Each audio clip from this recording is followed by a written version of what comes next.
Hey fam, welcome back. And if you're new, welcome. My name is Nye, where we talk filmmaking, photography, and travel. Now, if that tickles your fancy, support the channel by gently tapping that subscribe button. We appreciate you.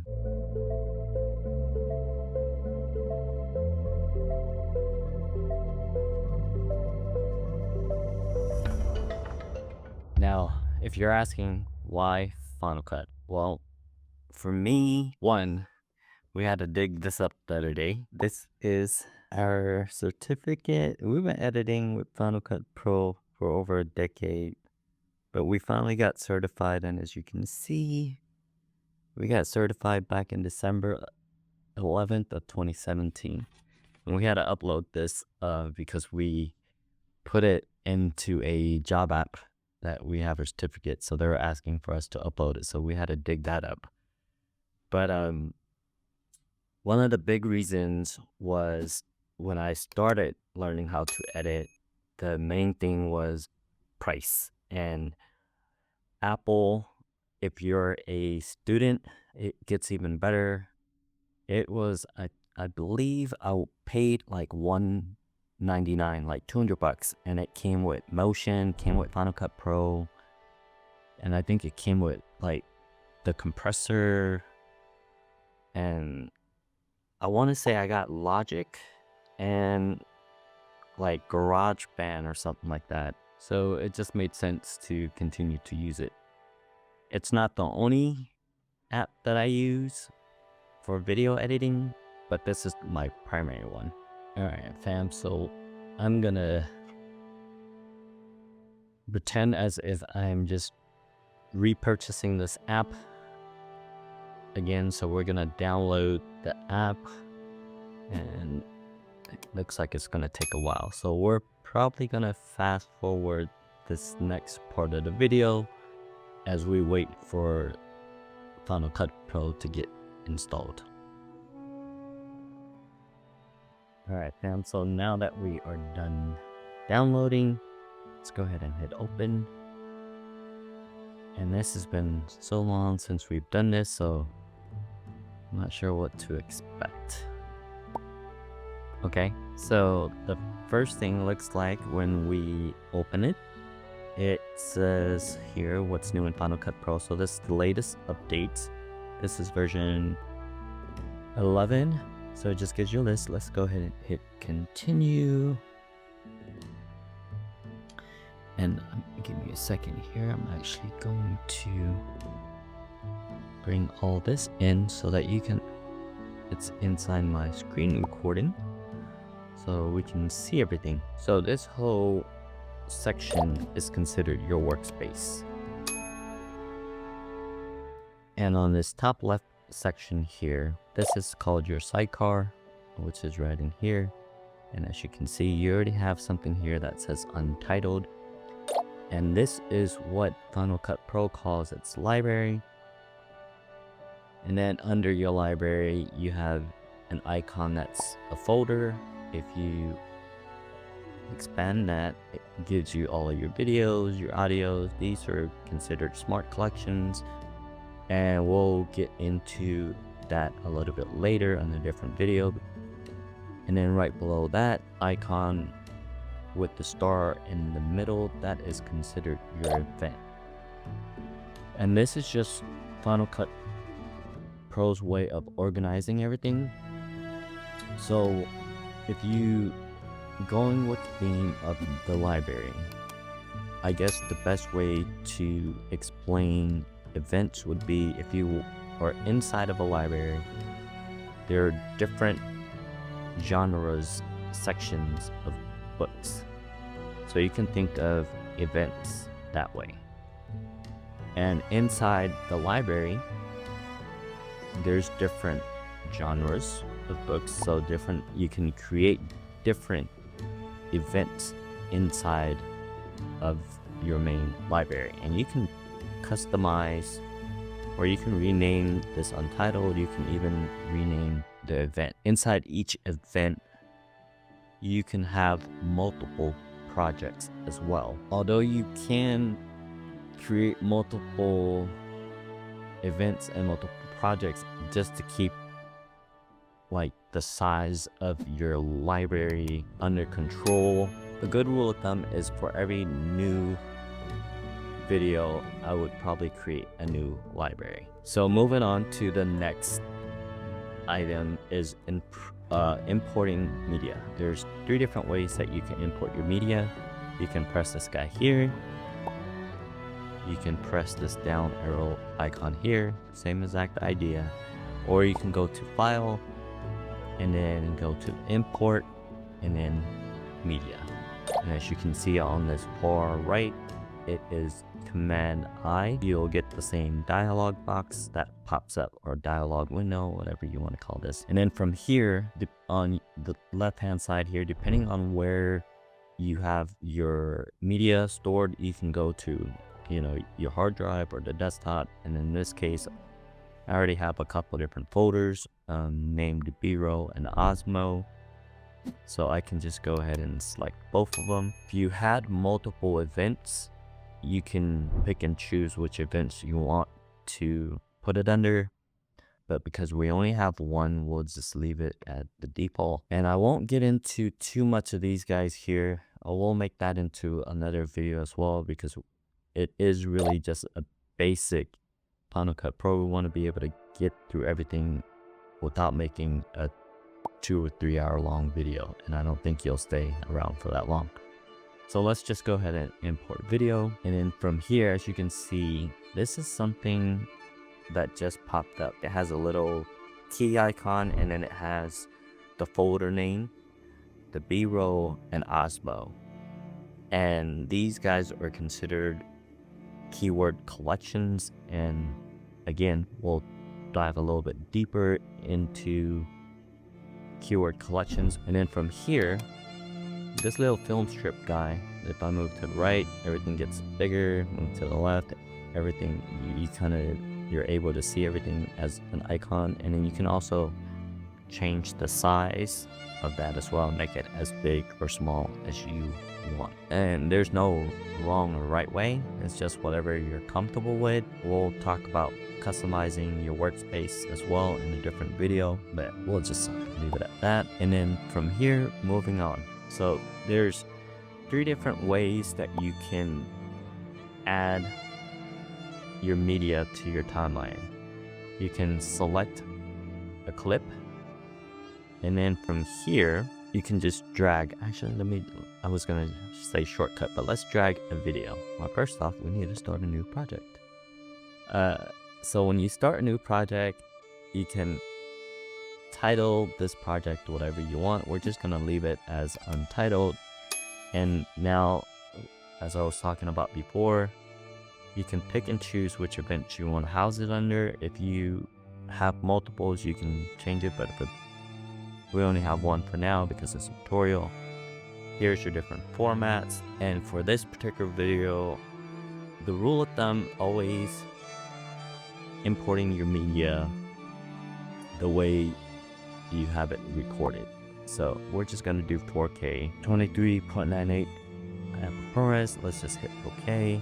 And then from here, with this video selected, you can click and drag the media down to your timeline. And if you let go, you notice how it just swung right to the left. And that is something that is unique to Final Cut Pro. It's called the magnetic timeline. And depending on who you ask, this was like, if you've been with Final Cut for a while, this was when it first came out. Some people loved it and some people don't.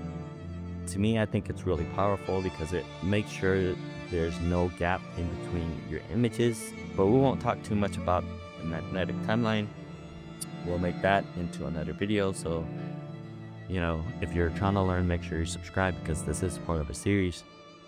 So now that we have our first clip down on your timeline, let's just say on your next clip, there's 3 different ways to do this. The shortcut, which is a Q, that connects your video. So there's one way to connect it this way. As you can see, when I drop it, you get that little, I'm not sure what the proper name of this is, but this gives you this way of connecting the top video to this one here. Or let's just go ahead and undo that. it's this little same icon here. We'll undo that.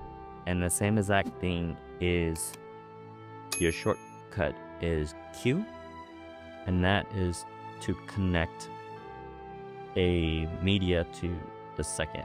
The other option, we're just going to delete that. And with my playhead in the middle, with the same video clip selected, you can do W. And when I hit W, notice how it split the clip that I had in the primary timeline where my playhead was, and that's called a insert. So you're essentially inserting a video wherever your playhead is. We'll go ahead and undo that. And then the last option is with another video selected, you can press E, and that appends it to the end. So you can, and those options are right here as well. So you can, with the video select, you can go and press that, or you can press this button here, and they do the same exact thing as the insert and append feature. It's just good to know the shortcuts, so that instead of being up here and having to drag, if you know your three main shortcuts, which is Q, W, and E, you can have the video selected and you can just press your shortcut. And then this last piece here, as you can see, if I hit this little arrow, it gives you this option to just do video only. You can do audio only just based on these shortcuts, which is the up and 1, up and 2, up and 3. The default is all, and so essentially it gives you the video and the audio. There's so many ways that you can drop a clip. So if you're here, if you're scrubbing through the video, if you wanted to, for example, you can also press I, and the I just sets your endpoint of where you want your video to start. And then you scrub all the way through, you can press O, and when you press O, that is your out point. And then from here, you can pick and choose how we want to drop it to the timeline. So you can just E, and as you can see now, it drops that section of just the video that I wanted. Now for me, the way I normally do it is I'm actually gonna erase all these guys down here on the bottom, just go to Osmo, and these are what I consider my A clip. And so these are all videos that I know I want to drop into the timeline. So I'll just select them all and I'll just do B. And then once you drop everything in, I want to go over, have you found anything in this video helpful? If so, support the channel by gently tapping that subscribe button and turn on notifications so you know when I drop a new video. Your support means that we can continue to make these free videos. We really do appreciate your help. Now let's get back to the video. The different layouts. Okay, so this section where all of your videos are, this is considered your browser. And then this section here is considered your viewer, and this is your properties panel. And then right here on the bottom right, you have, this is your transition. All of your transitions are here, and this might look a little different for you compared to me because I already have different transitions that I've purchased over the years. And then this next section here is all of your different effects, and then you press this little guy here. Depending on what you're doing, you have these different, you can zoom in and out to see all of your different videos. A shortcut keyboard is if you're over here. That's always good to remember. It's just do a Shift C, and what Shift C does is it just makes these your as big as possible to fit your timeline here. But let's say if you're working with audio, you can always pick and choose here where that shows less image and you can get more of the waveform on your audio. And there's a variety of different options here, and you can pick and choose however you want it. The next option here, press it, it just snaps your video. So as you can see, it just takes it and it barges it right next to the next video clip.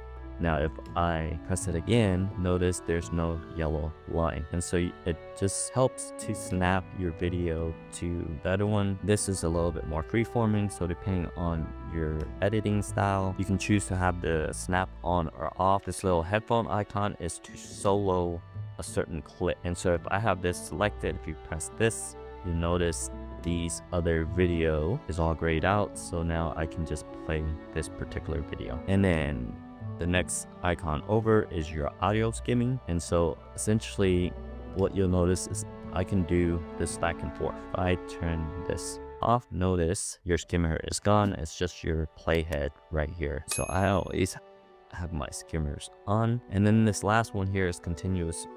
It's your continuous scrolling on your timeline. So you can actually just play back and forth and it'll just continuously play.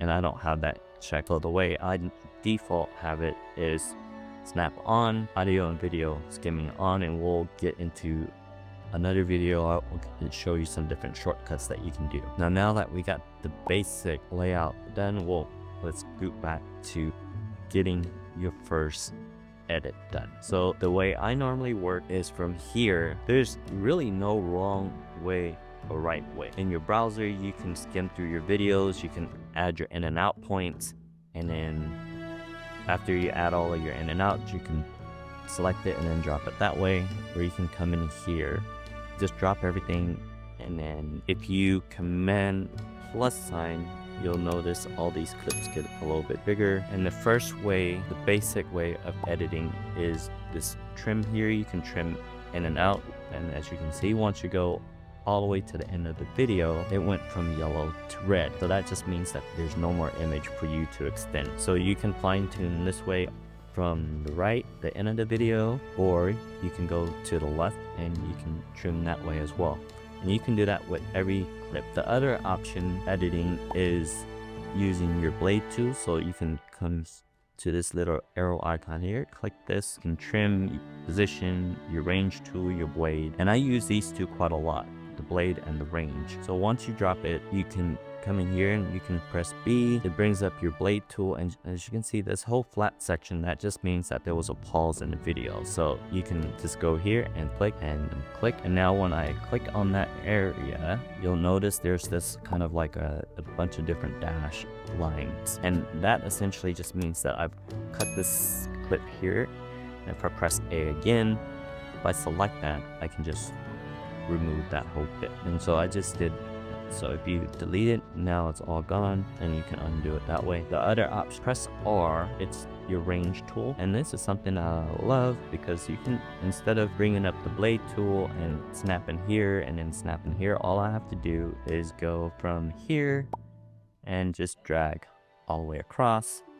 Now I have a whole range selected, and I just hit delete. Once you have all of your A-roll done, the next thing you want to do is you can add text. And so if I go up here, notice this little icon. This is where your titles and generators are located. Press that, and then your titles and your generators, if you hit this little drop down key, and yours might look different from mine's again because I already have some that I've purchased. It's all here. So then you can just pick and choose any single one of them. And there's a couple ways that you can do this. You can click and drag and put it wherever you want. The other option is wherever your playhead is. This is your playhead here, or you can put it here, and this is titles that you want. All you have to do is just press Q, and then boom, you put it right there on top. So now from here, you can come up here to your inspector, and inside your inspector, this is where you can change the wording, you can change the font, and let's just put it right in the middle so you can see what's happening. And then we can just do something like subscribe, and then you can go through all your different fonts, change the size, you can change your alignments, and all of these different options. So now you know how to add a text. So the next thing we'll go over is how to add an effect. If you go over to your effects, yours is going to be different from mine just because I have a bunch of plugins that you might not have, so it might look a little different. What I know that you will have, comic clips, because we've done this before. So what you can do is from here on this particular clip on your video, with your video selected, you can click and drag, and then notice how it changed. You can command Z to undo it with the video selected here. The other option is just by double clicking. So now just really quickly, now you just kind of stylize, add an effect to the bottom, and then you have your text. And you can always change the duration of the text. So let's say if you want it for that whole clip, you can just do it that way, versus, you know, if I move to here, you'll notice if I do the playback. So now you have a clip with